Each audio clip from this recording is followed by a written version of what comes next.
tough Pac-12 North opponent, Oregon State, hosting Cal this weekend. What's the next step for Seth Collins as he transitions from a quarterback to receiver? And the Golden Bears boast a high-octane attack with Davis Webb at the helm. How the Beavers can slow them down. Plus, is the NCAA grad transfer rule a good thing for college athletics? All that and more on #Beavers Football starting now. Welcome, everyone, to Blitzlad in Southeast Portland for #Beavers Football. We are getting you ready for Saturday's game against Cal. Remember to tweet us your questions throughout the evening. We'll try to get some answers for you. Amanda Maynard alongside a very packed desk up here. We got Nigel in the house, James Dockery, Matt Severson back with us. Beavers welcoming in Cal on Saturday. Of course, it's been a tough road for Oregon State so far, but Cal has kind of had a weird start to their season as well. What are you guys expecting come Saturday? Well, they're coming off a big win. Got a big win at home against number 18 Utah last week. Score a lot of points. You're going to see Webb throw the ball all over the yard. Should be a good test for the Beavers. At the same time, would be a great time to get our first conference win. Yeah, I'm expecting it to be pretty exciting. I know Cal's, feeling pretty good about what they've been able to accomplish over the, the last couple of weeks. I think as a program, they're probably looking forward to coming to Corvallis and traveling on what can be a hostile environment. So I'm expecting our guys to show up and play, but so will Cal. Yeah, I think from the Beavers, I'm just expecting them to improve. I mean, it can't be like last year where it seems like the wheels just kind of fell off. Really looking for improvement from this team in particular. No more first-half blowouts, staying competitive, and really offensively and defensively learn how to counterpunch. You're always going to, get dealt a big play or give up a score or have a turnover. The other side of the ball has to learn how to counterpunch, get themselves off the field, or score with another offense. So that's what I'm looking for from the Beavers this weekend. And I know pass rush, a lack of pass rush has been something that has been emphasized over the past couple weeks. How do they get that going against a very difficult Cal offense?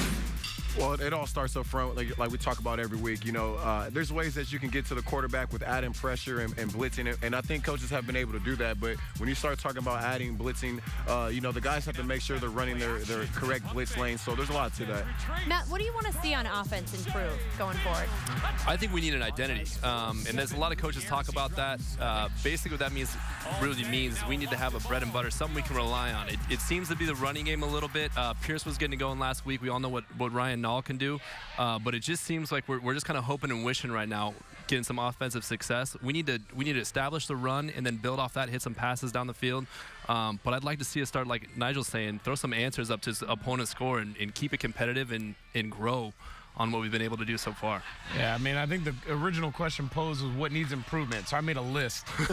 Said O-line's got to protect the quarterback. Everything but quarterback needs to be more accurate. Run game has to be consistent, which is what we talked about. Someone other than Seth needs to be a playmaker. Front seven needs to pressure the quarterback, and the defense has to tackle better and create takeaways. I know it sounds like a lot, but if you really think about it, the quarterback doesn't need to worry about whether the front seven is getting pressure. And the secondary doesn't need to worry about whether the quarterbacks are accurate. Everybody has that one thing that they really need to hone in on and focus on that one thing and don't worry about the rest. And so I think if every single guy, which is what we try to teach these guys is, hey, you just focus on you and how you can improve your individual game.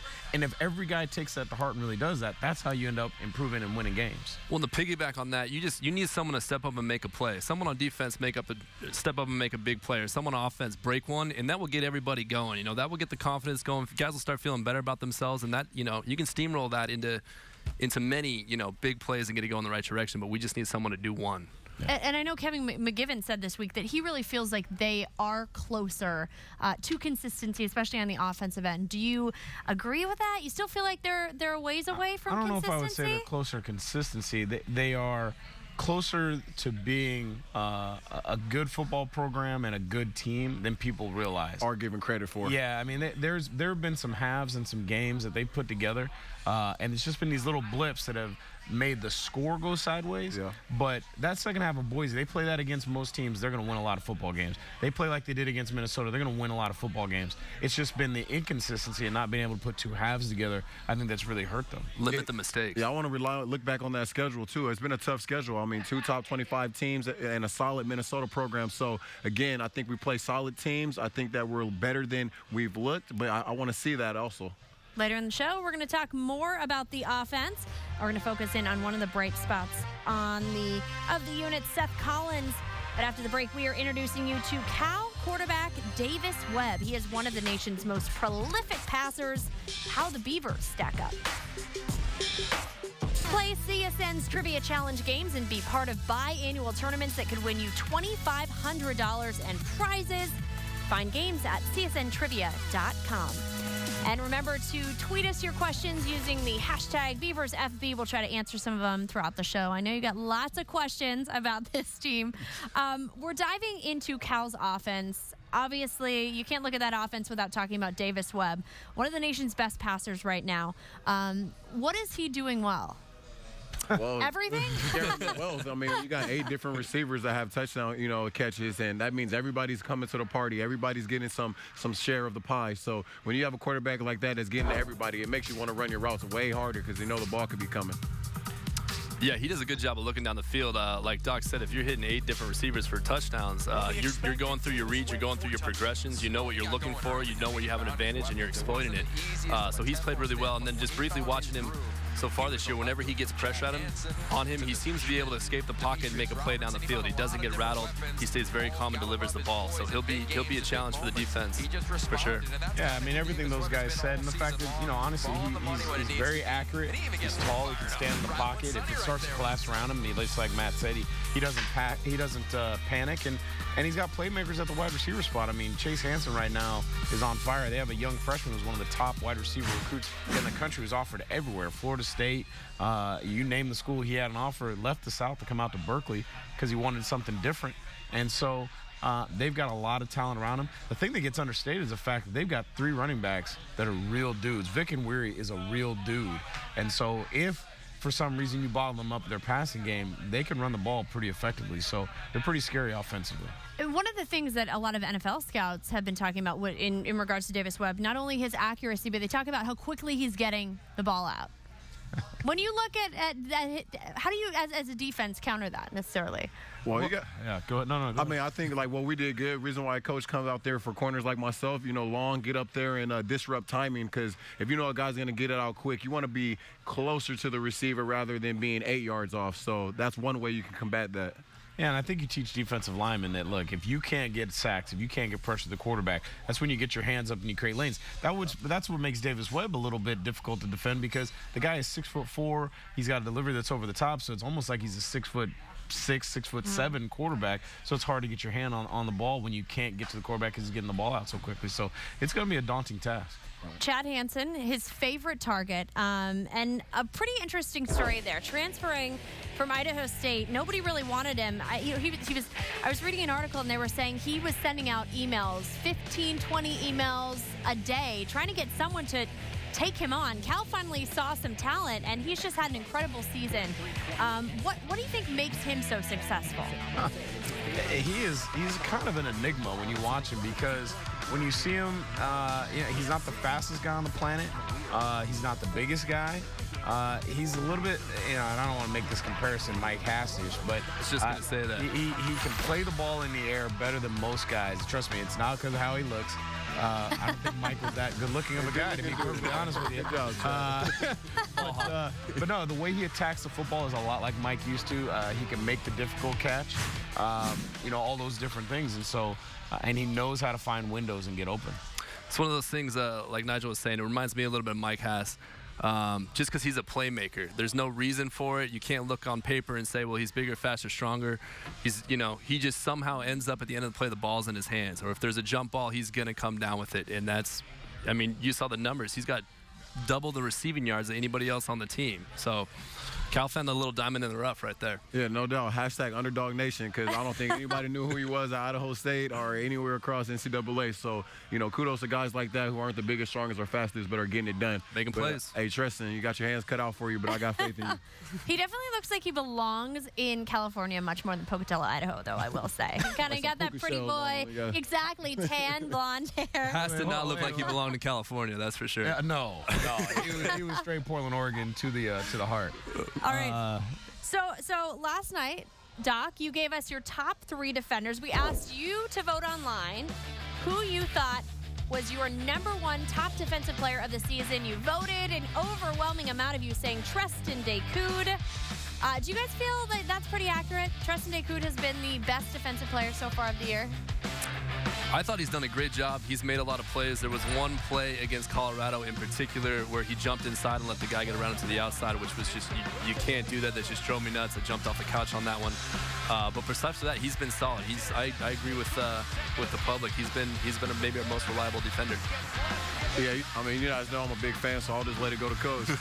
Yeah, and I would say it's a coin flip between him and Devin Chappelle. I think if Devin Chappelle didn't have some pretty bad tackling deals that are in the back of my mind against Minnesota and Boise, I would say for sure Devin Chappelle, because he's also had some slobber knockers and cleaning some guys as they've gone across the middle. Too. You know, he's also the leading tackler. He's like second in sacks. He's, some different things there. So I would say it's a coin flip between the two of them. So for the DB guys, how do you see this matchup between Decoud and Chad Hansen? What does he have to do to be successful against him? Well, what he has to do is he has to, get done with homework fairly early during the week, and he has to get get on his nowadays, I guess, iPads and all that cool stuff you guys get to watch film on. So you got to learn tendencies. How does he get off the ball? How does he run routes? What does he do? Does he attack the ball? What routes does he actually run in the route tree? You got to study this guy, and then come game day, just take the test. Yeah, I'm going to be honest with you. He runs the fade, he runs the hitch, he runs the curl, and he runs like the 5-step slant. That's all he does. He really doesn't do anything else. You're not going to see a corner route from him. You're not going to see the deep comeback at 15. None of those things. So there you go. I did the film study for you. You got 4 routes. I hope you are watching. Cover those 4 routes. Yeah, the other thing I wish, and I wish I saw more of this from the Beavers, you've got Thomas Decoud will line up against Chad Hansen 9% of the game. And you got a guy who's 6'3" on a guy who's 6'2". It's one of the few times that Chad Hansen's going to look across and see a guy bigger than him playing corner. Use that. I would put hands on him. I'll be like, listen, I don't care. You get 1 holding penalty per quarter. I'm going to let you go ahead and do it. I want you to beat the bejesus out of this dude and make his life miserable. Because I remember going down to Cal with I guess he was a sophomore, playing against a guy named Deshaun Jackson. Everybody's worried. And I said, listen, Timmy, I don't care what you do. If you get pass interference, you get 1 per quarter. Just be physical and beat the snot out of this dude and make his life miserable. The guy ended up 4 catches for 5 yards. I think Timmy got 1 penalty. But he was so physical with Deshaun Jackson early in the game that by the 3rd quarter, Deshaun didn't want to play anymore. And that's what I'd love to see, because if Tristan starts playing off man-to-man, I think he plays right in the hands of what Chad Hansen and Cal offense wants him to do. I agree with that, and trust me, no corner is going to a game thinking we can get 4 holding calls. Never. 3. All Maybe right. 3. Still to come, Davis Webb and Cal are benefiting from the NCAA grad transfer rule. Is it fair? We get our analyst take. And up next, a closer look at the quarterback battle for the Beavers. Can Daryl Garrettson turn this offense around? Welcome back to Blitz Lad in Southeast Portland. We are talking the ups and downs of the Oregon State quarterbacks. Make sure to hit us up with your questions, #BeaversFootball. And we're going to get to our standard TV and appliance play breakdown, and we're looking at the quarterbacks to start, right? Yeah, a little bit quarterback play. Well, when you take a look at these guys, there's been a question of why is there a quarterback controversy?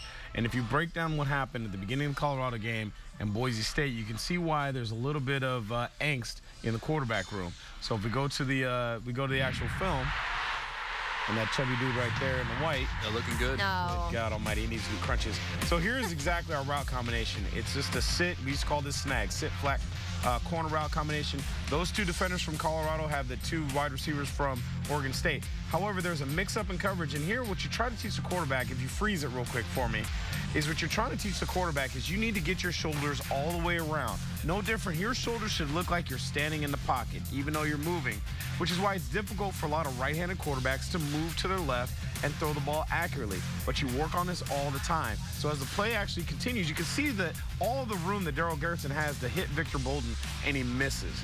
Well, if you go to the Boise State game, there was a similar throw that Connor Blount had. Same situation, different route concept now. You got the curl with the wheel route. But Boise State does a nice job of recognizing the boot, recognizing the wheel. And here you can see it is a much smaller target area that Connor Blount has to throw to, and yet he gets the job done.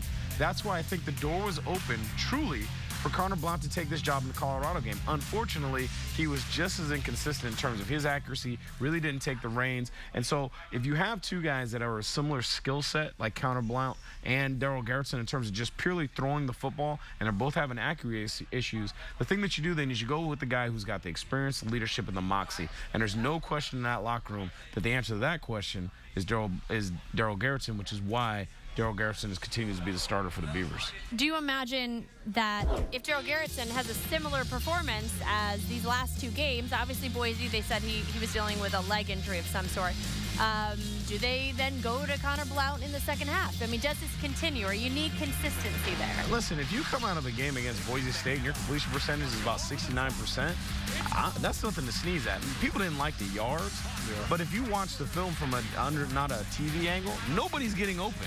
I mean, there was nobody open to throw the ball downfield. Now, you're going to trade that completion percentage in for interceptions.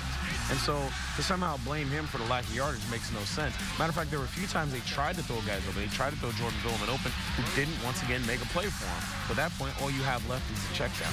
So I don't care about yards. The completion percentage is fine. Obviously, the Colorado game was a debacle, really, for both of them. Neither one of them played well. And so now you're dealing with a different animal. Yeah, Matt, kind of what is your perspective on the quarterback battle? We obviously spent a lot of time talking about it on Talking Beavers yesterday. No, just from what I can see, a lot what Nigel said is early in the Colorado game, he had some opportunities to hit guys down the field. You saw the play with Victor Bolin where he's open in the end zone. So he had his opportunities and he just missed them. And those are the plays we have to make, because it seems like everything, like you're saying, is at the line of scrimmage. We need to make plays down the field, and he misses opportunities.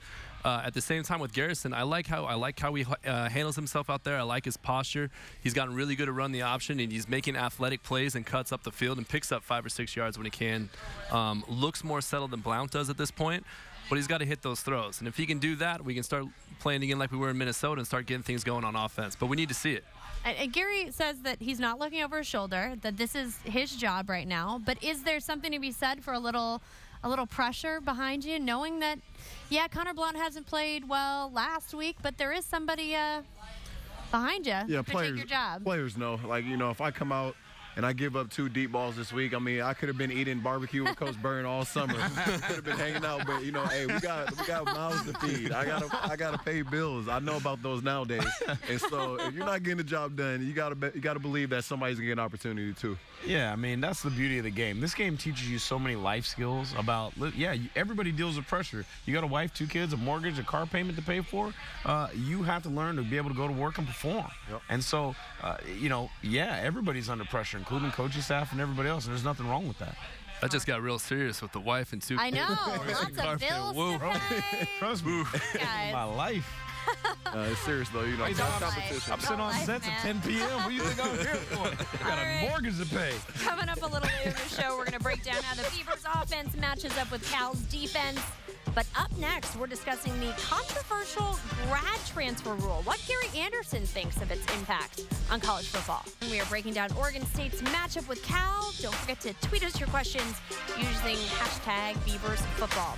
Now, the NCAA graduate transfer rule will be front and center this weekend in the form of Davis Webb. He transferred from Texas Tech just to play for the 2016 season. Now, the rule allows athletes immediate eligibility after receiving an undergrad degree if they transfer to a school that has a graduate program that the previous school doesn't offer.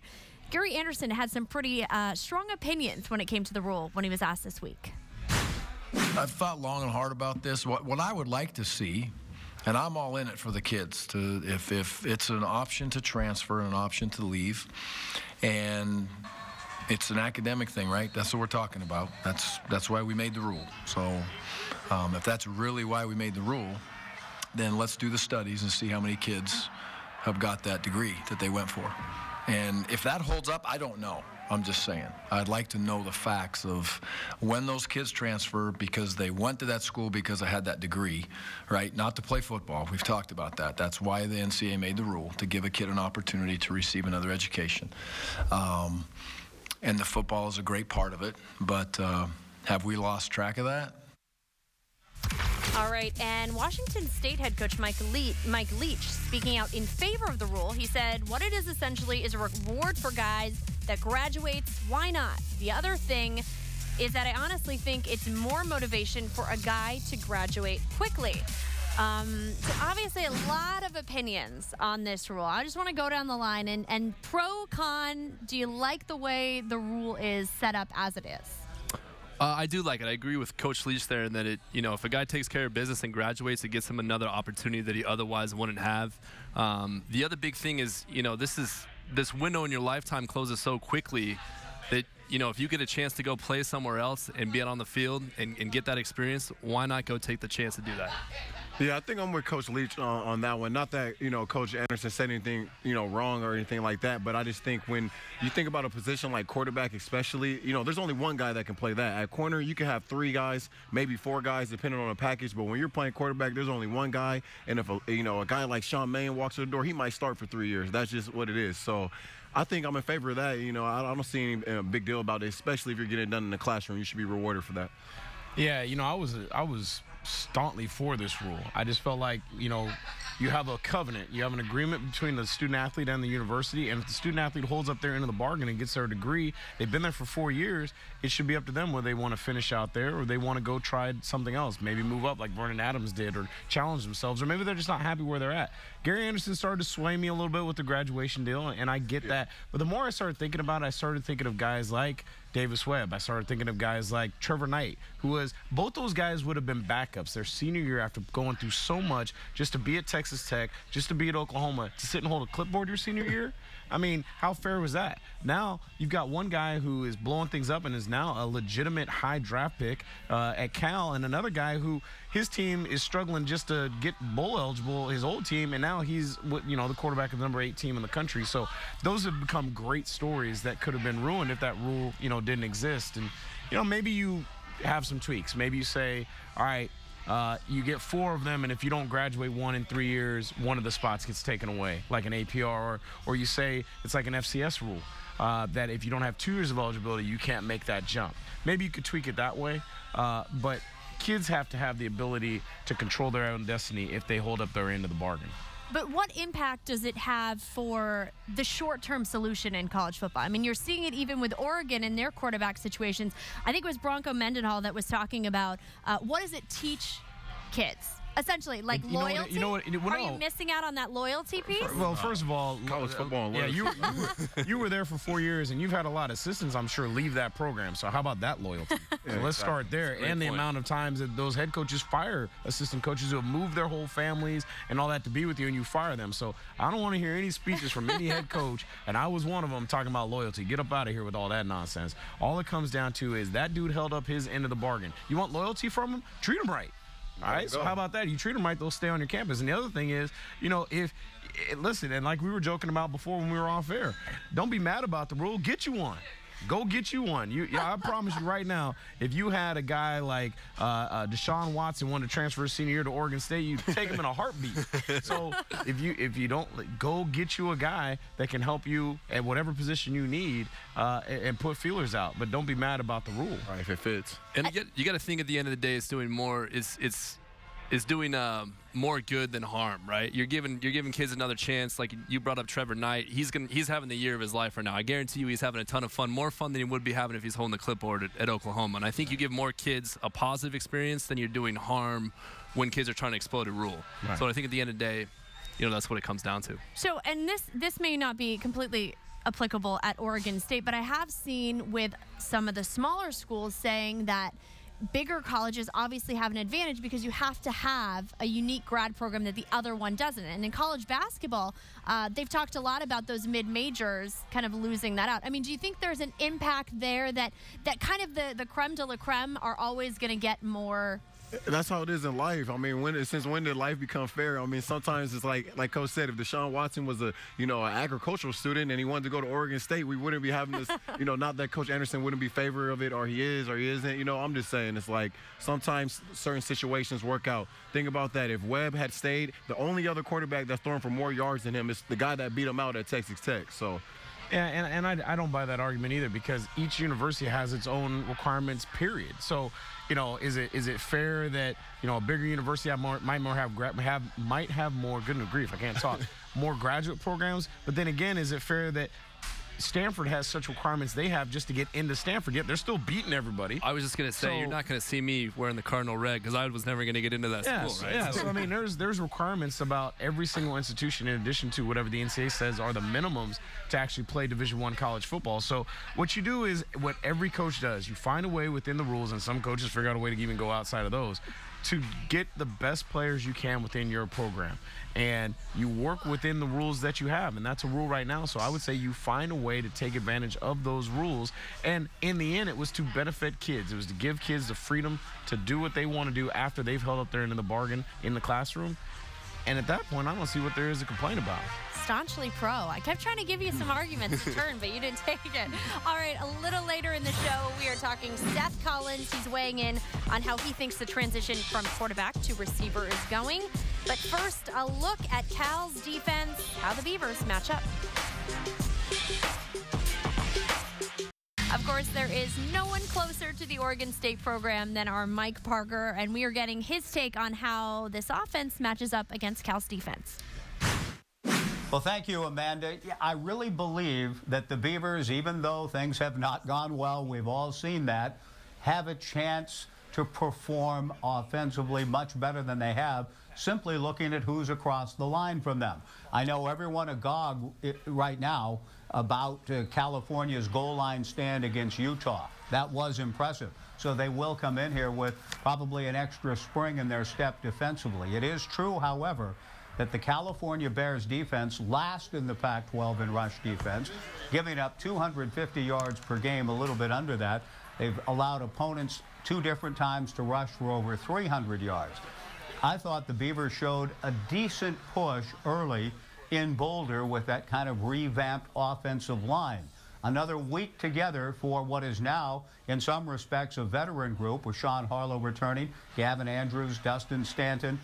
I think the Beavers are going to have a better performance up front, and that means that Ryan Nall, Artavis Pierce, and then some creative ways to use Paul Lucas, Seth Collins, maybe even Darryl Garrettson himself with some zone read dimensions or design quarterback draws.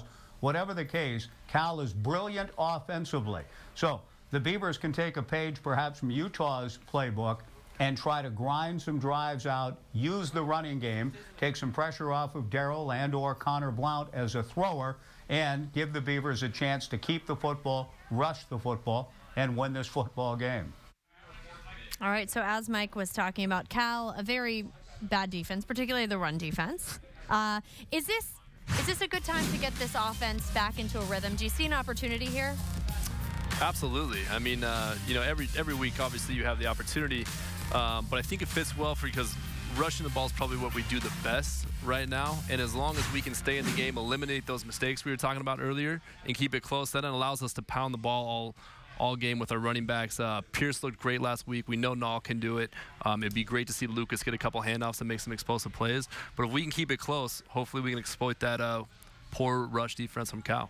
Yeah, I think we need to pump the brakes a little bit on saying that Cal's defense is necessarily bad because it's a Pac-12 school with a lot of athletes out there. But no, not you and Center, but a lot of people say that. And I think when you got an offense like Cal that scores so many points, it forces the other offense to be dynamic. So the numbers are a little skewed, especially when we talk about running. You want to run the ball against Cal to keep that offense off the field. So, but hey, I think that is an area that we can be successful in. So I expect to see us run the ball. I'd like to take a look at that graphic again, because here's the one issue I see. When you look at that graphic, you've got obviously UH and what they try to do in terms of run a little bit of pistol. They'll run the football. San Diego State's got one of the best running backs in the country. He is amazing, broken all of Marshall Faulk's record. Texas has that 18-wheeler package, but what you're seeing is they're actually getting better. Arizona State to hold them to 164 when you got guys like Kalen Ballage and you got DeMario Richard. And then Utah's always been one of the most physical teams in the conference at that goal line stand. Now, that being said, that goal line stand was as much about Utah screwing up as it was about Cal actually playing good defense. So the scary part is they're getting better.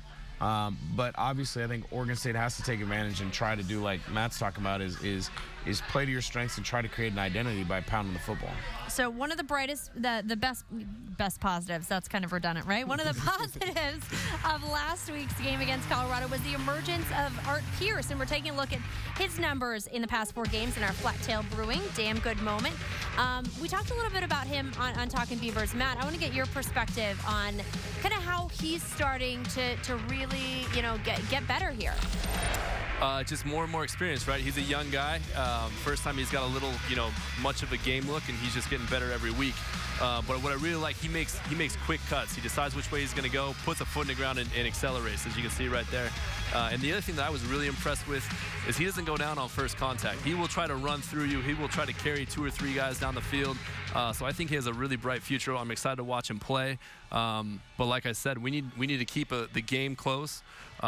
Get us in a position where we can run the ball 20 or 30 times. His stats look good, but the other thing you got to be a little conscious of is playing from behind. Defenses are going to sit back a little bit. So when we get in a close game like that and they're stacked up against the run, that's when he needs to perform. Should he be getting more touches, even more touches in the Yeah, I think more than 8 carries. I think so.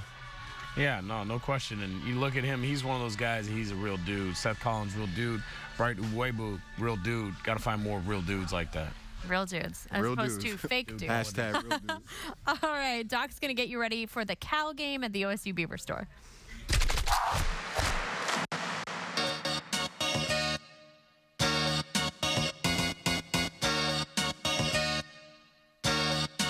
What's going on, Beaver Nation? I'm here at the OSU Beaver Store campus location, and this week we're taking on the Cal Bears. Come show your support at home by wearing orange. As you can see, I'm in my favorite part of the store, 3 for $25 section. We have so many different colors and t-shirts for you to choose from. Gray, dark gray, light gray, white. Depending on the week, we have everything you need here, 3 for $25. 2 of the more popular shirts that are flying off the shelves are this one right here, the Corvallis, #1 college town. I firmly believe that. You firmly believe that. Come get a tee and show everybody else, all right? And for the ladies, a cotton blend V-neck. It feels amazing for 3 for $25. You're not going to get that anywhere else. We have everything you need here and more at the OSU Beaver Store. Fans start here. Welcome back to Hashtag Beavers Football. Remember, you have a few more minutes to send us your questions. Send them your way. Tweet us at Hashtag BeaversFB. And coming into the season, wide receiver was a group that everybody thought, okay, we're set at. This is going to be the best asset. 4 weeks in, how do you guys feel about Victor Bolden and Jordan Villeman in particular? Coach, you want to kick this one off because I know you've been waiting all What? No, I mean, Victor's been stepping it up. See, now what you did was you made it specific. I'm as far as the receivers go, and I love Brent Brennan, but I was kind of thinking of like Dave Chappelle. I wish I had 4 hands. I get 4 thumbs down. Like, bro, I don't know. I mean, consider this. Here, how about take this? If you're going to be an elite Pac-12 team, you've got to have a combination of at least 2, if not 3 wide receivers. You go down the list of UW with Pettis and you got Ross. You go to Washington State, they got 5 guys. You go to Oregon, you got Stanford, you got Carrington, so every team has that, except for the Beavers right now, and they're struggling offensively. Consider that Chad Hansen has more catches than the entire Oregon State wide receiver room combined. One guy has more at 55 than all the receivers that the Beavers have at 49. Yeah, Chad probably has a lot more catches than probably a few more others. An entire receiving core? I mean, he has like 55, Coach. It's only week 4, but yeah, I know what you're saying. But I think they're doing a little bit better. But, again, we got to block it up. It all starts up front. I think Bolden's made some plays. Like he showed up, he surprised me. He's made some plays. The problem there is that then he'll drop inexplicably a 6-yard pass or something that you need to move the change on 3rd down, and he'll drop it. So if he get that fixed, turn that around the second half of the season from here on out, like I've been pleasantly surprised with him. I'm still waiting for Villeman. I don't mean to call him out. I'm still waiting for him to show up. He has all the tools. He's a supremely talented individual. He just needs to go out there and do it. That's been the one disappointment for me. Yeah, Seth Collins, obviously a very bright spot at the receiving core. Our Lindsey Snell sat down with Collins in our Toyota interview of the week. Let's go places. They're discussing the transition from quarterback to receiver. Blitz coming from that side.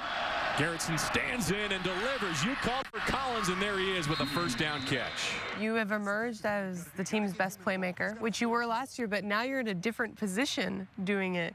Do you feel settled at receiver yet, or are you still learning so much? I don't feel settled at all. It's kind of it's an exciting feeling. I feel like I'm just building off each game and just doing my best to try to get better.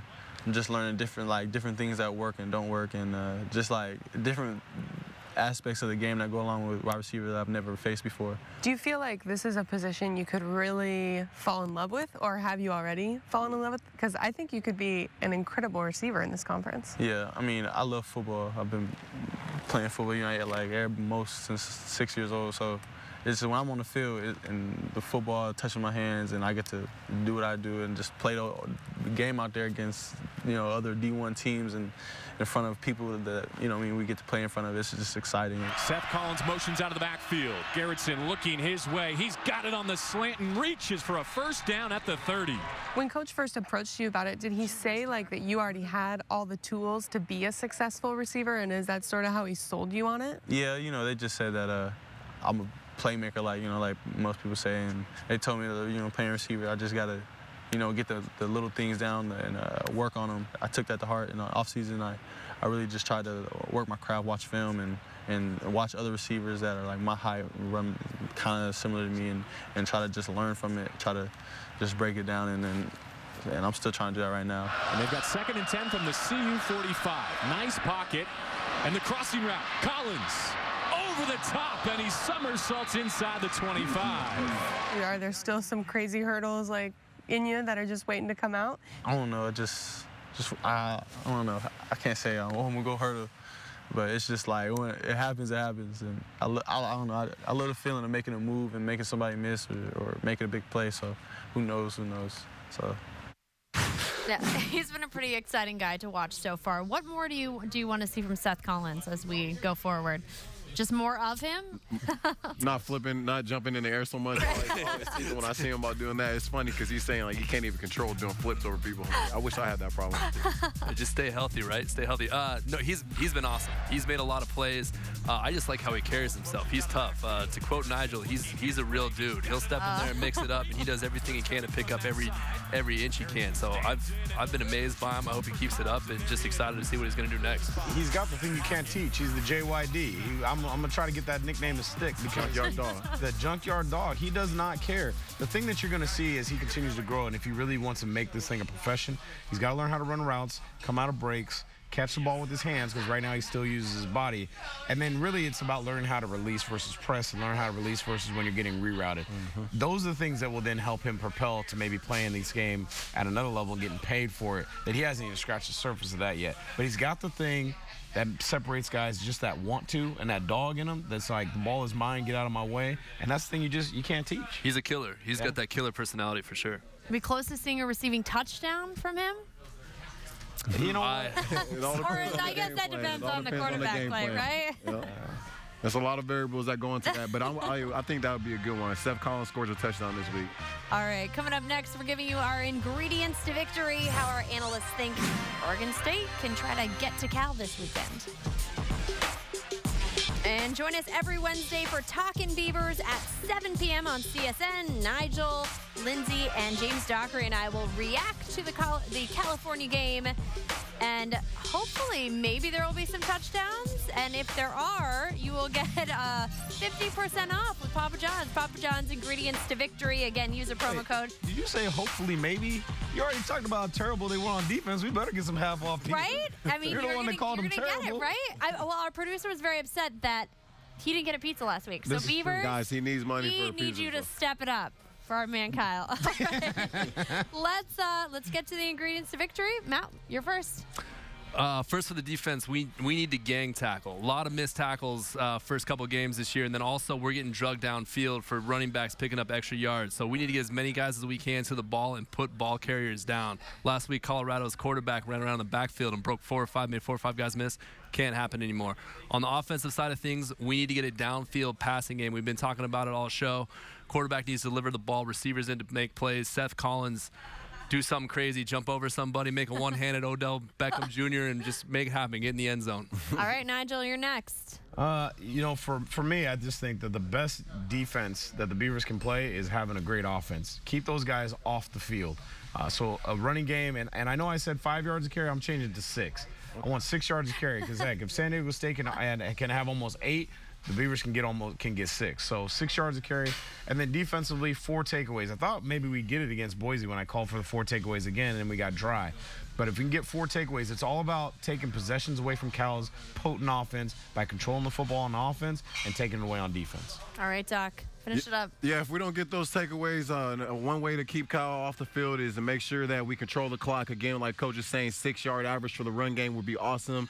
More time that Kyle's on the bench, the better. Also, we want to limit the chunk passing plays. You know, Kyle's going to throw downfield. They're going to try to attack our DBs. Guys, we got to keep everything in front of us, come up and tackle. No deep balls. Let's make Kyle drive the field. All right. You feel like this one's going to be closer than last week? I think so. Feeling good? I think so. I feel good about this game. Home win. If we can live up to Coach Burton's lofty expectations, we'll be fine. 6 yards of carry and 4 forward turnovers. I like They it. gave up 300 yards rushing twice, not once, 2 different You times. were the guy that was saying they're improving, but I like it. I'm with you. As a running back, let's go. Let's go get that 6 yards of carry. Yeah, regress. Just one game, this one. Go ahead and go backwards, Cal.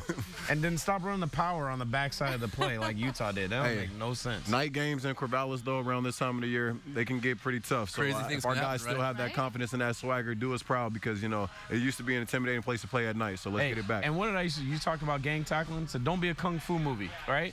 You know, like in kung fu movies where it's like 10 guys trying to fight one, and then like one guy will go and he'll get his butt kicked, and the next guy goes and gets his butt kicked. You guys all at 10 guys. Rush him. Don't be a kung fu movie.